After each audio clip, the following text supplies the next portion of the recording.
سر میرا سوال ہے کہ جیسا کہ سائنسدان اس نتیجے پر پہنچے ہیں کہ مریخ پر زندگی ہے، اگر وہ زندگی ترقی یافتہ ہے تو ان کی ہدایت کے لیے کوئی قرآن کریم میں اشارہ ملتا ہے؟ سائنسدانوں کے نتیجے کو تو آپ ابھی چھوڑ دیں، کیونکہ وہ نتیجہ اتنا کچا چھوٹا سا ہے کہ ان کی ترقی یافتہ ہونے پہ کوئی بحث ہی نہیں چل سکتی. یہ کہتے ہیں کہ آج سے تقریباً 4 ارب سال پہلے جو زمین میں شروع ہوا ہے زندگی کی تیاری کا کام، اس میں مختلف قسم کے آرگنائزڈ چیزیں وجود میں آئیں جنہیں بیکٹیریا اور وائرس وغیرہ بھی کہا جا سکتا ہے. اس کے بعد پھر زمین میں وہ زندگی کے آثار شروع ہوئے 1 ارب سال پہلے جو انسانی زندگی پر منتج ہوئے. وہ دوسرا دور ہے، سمجھیں. اس زمانے میں جب یہ آثار شروع ہوئے ہیں، مریخ سے جو معلومات پہنچی ہیں اس زمانے کی چلی ہوئی، ان سے پتہ چلتا ہے کہ اس زمانے میں وہاں بھی اسی قسم کے آثار تھے. ٹھیک ہے، ان کا کیا بنا کوئی نہیں جانتا. مریخ کی جو ظاہری صورت ان کو دکھائی دے رہی ہے، اس میں انسانوں کی طرح کی زندگی کے پنپنے کے آثار دکھائی نہیں دیتے، لیکن یہ کبھی طور ثابت ہے کہ مریخ میں وہ آثار اس زمانے میں وہاں بھی پیدا ہوئے تھے. اب اللہ تعالیٰ بے وجہ تو پیدا نہیں کرتا، کسی انجام پر پہنچائے بغیر کسی حکمت چیز کا آغاز ہو ہی نہیں سکتا. تو خدا کی ہر بات حکمت سے بھری ہوئی ہے، اس لیے یہ سب اندازے ہیں باقی کہ وہاں کیا بنا، کیا کچھ ہوا، ہم نہیں جانتے. اگر ان کی ترقی اتنی زیادہ ہو چکی ہوتی جتنی اب یہاں ہے، تو آج سے بہت پہلے ان کی طرف سے بھی کوئی پیش رفت ہوتی، کچھ خبریں یہاں بھجوائی جاتی. اب تک جتنے بھی انہوں نے اسٹیشن لگائے ہیں اس کی اسپیس کی معلومات حاصل کرنے اور ان کو ان کے پیغام پڑھنے کے لیے، ان میں اب تک ان کو ایک بھی نہیں ملا ایسا پیغام جس سے ثابت ہو کہ باہر زندگی ہے، یا کوئی زندگی اگر ہے تو وہ باشعور طور پر اس قابل ہو چکی ہے کہ ہمیں یا زندگی کی دوسری صورتوں کو پیغام بھیج سکے.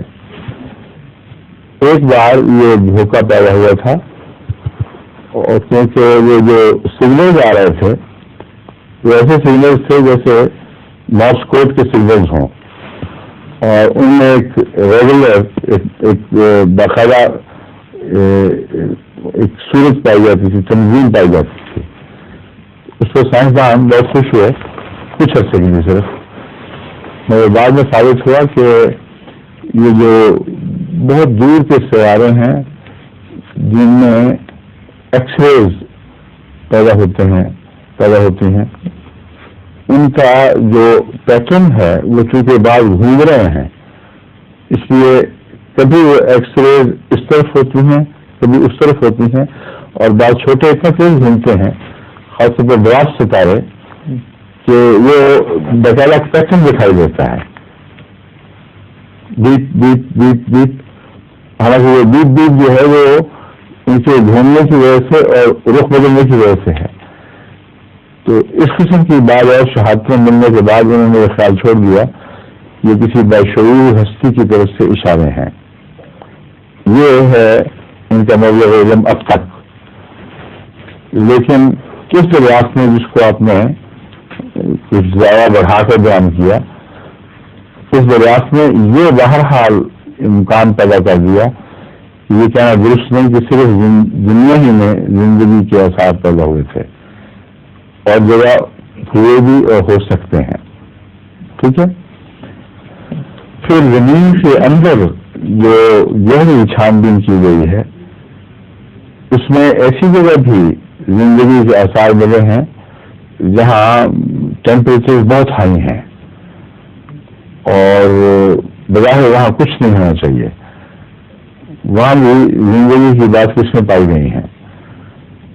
یعنی وہ جن جن کو خدا نے پہلے آگ سے پیدا کیا تھا وہ اس دنیا میں بھی نیچے موجود ہیں, چشموں پہ بھی ملتے ہیں, گرم پانی کے چشموں پہ بھی. تو اس لیے یہ خیال کہ مریخ پر گرمی بہت ہے اس وجہ سے زندگی نہیں پہنچ سکتی, یہ خیال اس سے باطل ہو جاتا ہے. پھر بعض سیارے ایسے ہیں جن کا سورج کی طرف ہی رخ رہتا ہے ہمیشہ, اور وہ نصف کرہ اتنا گرم ہو جاتا ہے کہ وہ ناقابل بیان ہے, اس میں کوئی آرگنائز شکل میٹر کی نہیں نظر آتی کہیں. یعنی زندگی تو مرتب چیز کا نام ہے نا. جیسا کسی نے کہا زندگی کیا ہے, عناصر میں ظہور ترتیب. موت کیا ہے, انہیں اجزاء کا پریشان ہونا. تو جب اجزاء مرتب ہوں گے تو پھر ان میں زندگی پیدا ہوگی, اگر مرتب نہ رہیں تو زندگی پیدا نہیں ہو سکتی. تو سائنسدان کہتے ہیں کہ اس درجہ حرارت پر زندگی کی صورت میں ان کی ترتیب پیدا ہونا یا قائم رہنا ممکن نہیں ہے. یہ دوسری سمت ہے وہ اتنی ٹھنڈی ہو جاتی ہے کہ سردی کی وجہ سے وہ ممکن نہیں رہتا.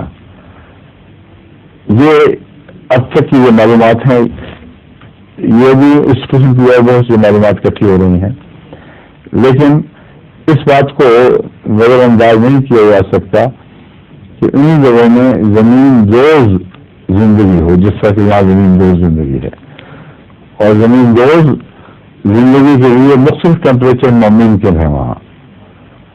اور پھر اس بات کا ابھی تک ہم پورا جائزہ نہیں لے سکے کہ دو نصف کلوں کے درمیان کی جو بارڈر کا علاقہ ہے میدان جان لینے کی طرف سے, اس میں ٹیمپریچر اتنی تیزی سے اوپر اور نیچے ہیں یا کچھ آپس میں مل جل کر ایسی پٹی بن گئی ہے جہاں نسبتاً جو درجہ حرارت کے فرق ہیں وہ اتنے شوق اور تیز نہیں رہے. یہ سارے امکانات ہیں. جہاں تک قرآن کریم کا تعلق ہے میں بارہا اس کے اوپر روشنی ڈال چکا ہوں, تو سدھراؤں یہ اتنی جگہ کہہ چکا ہوں کہ ہر آدمی کو علم آ جانا چاہیے. قرآن کریم واضح طور پر خبر دیتا ہے کہ زمین کے علاوہ دوسری آسمان میں بھی زندگی موجود ہے, ویسی زندگی جیسے ہم اس دنیا میں زندگی کی تعریف کرتے ہیں. اور اس زندگی سے مراد نہ صرف ممکن ہے بلکہ جب اللہ چاہے گا وَهُوَ إِذَا يَشَاءُ وَهُوَ عَلَىٰ جَمْعِهِمْ إِذَا يَشَاءُ قَدِيرٌ, کہ ان کو جمع کرنے پر جب بھی وہ چاہے گا قادر ہے. تو اتنی بڑی خبر قرآن دے چکا ہے, سائنسدان کی چھوٹی سی خبر کو ہائی لائٹ کرنے کی کیا ضرورت ہے. اس کو کچھ بھی نہیں لگی, سب نہ پیر. سمجھے؟ شکریہ. ظہور